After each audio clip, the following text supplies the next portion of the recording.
அப்போ இந்த அம்மோனியர்கள் சத்துருக்கள் எல்லாம் இந்த உசியாவை தேடி சிறந்த காணிக்கைகளை, கணங்களை, ஆசீர்வாதங்களை இந்த ராஜாவை தேடி வரும்படி வைத்தார். இப்ப அவன் திரும்பி பார்க்கிறான்.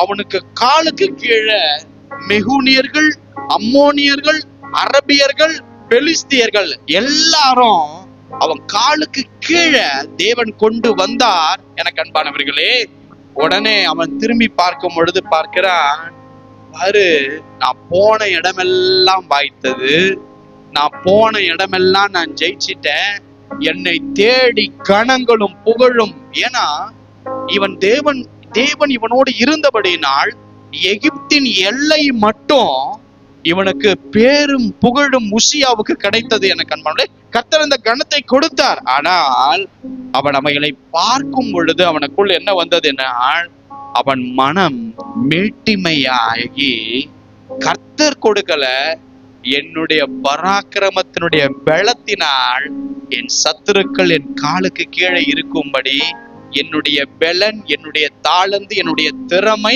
என் முற்பிதாக்களை காட்டிலும் நான் ஐஸ்வர்யவனா மாறிட்டேன்னு சொல்லி ஒரு மன மேட்டிமை உசியாவுக்குள் வருகிறது. அன்பானவர்களே, அவன் சொல்றான், நான் தான் எது பண்ணாலும் வாய்க்குமே, ஆசரிப்பு கூடாரத்துக்குள்ள போய், சபைக்குள்ள போய் கர்த்தருக்கு தூபம் காற்ற காரியத்தை கூட நானே செய்வேன், ஆசாரியர்கள்லாம் எனக்கு தேவையே இல்லைன்னு சொல்லி இந்த உசியாவுக்குள்ள ஒரு மன மேட்டிமை வந்தது. எனக்கு அன்பானவர்களே, பாருங்க, ஆண்டவர் கணத்தை